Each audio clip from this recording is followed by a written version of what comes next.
বাজার থেকে টাটকা টাটকা চিংড়ি মাছ এনে ধুয়ে রেখে দিয়ে তার মধ্যে লবণ একটু হলুদ গুঁড়ো দিয়ে ভালো করে মাখিয়ে কিছুক্ষণ আমরা রেস্টে রেখে দেবো। তার সাথে আমরা অ্যাড করব এখানে সরষের তেল।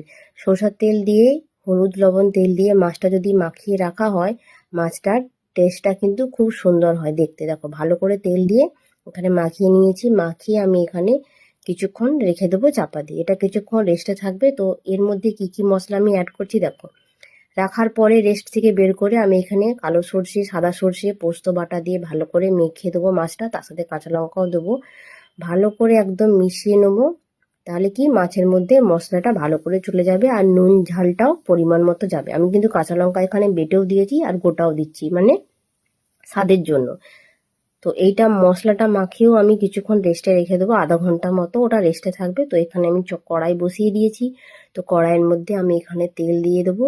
তেল দেওয়ার পরে গরম হলে তেলের উপরে আমি এখানে দিয়ে দেবো আবারও কিছু কাঁচা লঙ্কা কুচি, তেজপাতা, এলাচ, দারচিনি, লবঙ্গ দিয়ে দেবো। দিয়ে ভালো করে এটাকে আমি নেড়ে নেবো হালকা হালকা করে। এই মশলাগুলো ভাজা হয়ে গেলে তারপরে আমি বাকি মিশ্রণটা অ্যাড করব।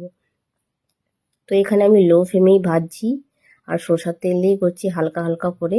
যাতে কি হয়, লো ফ্লেমে ভাজলে সবসময় মশলাগুলো পুড়ে যায় না, ধীরে সুস্থে হয় আর কালারটাও কিন্তু খুব সুন্দর আসে।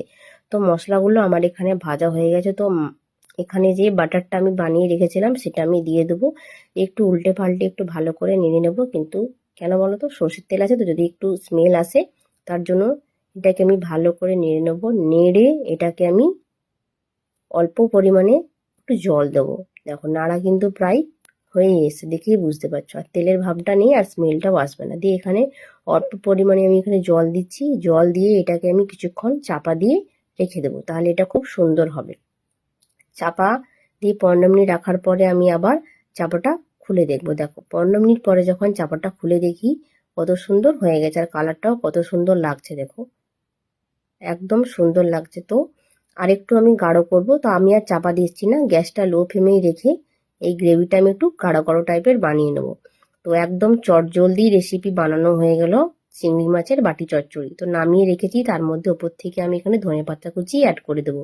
রেসিপিটা যদি ভালো লাগে তোমাদের তো অবশ্যই বাড়িতে বানিয়ে ট্রাই করতে পারো। আমার তো এই রেসিপিটা খুব ভালো লাগে। কার কার চিংড়ি মাছ প্রিয় অবশ্যই কমেন্ট করে জানিও। Tata bye.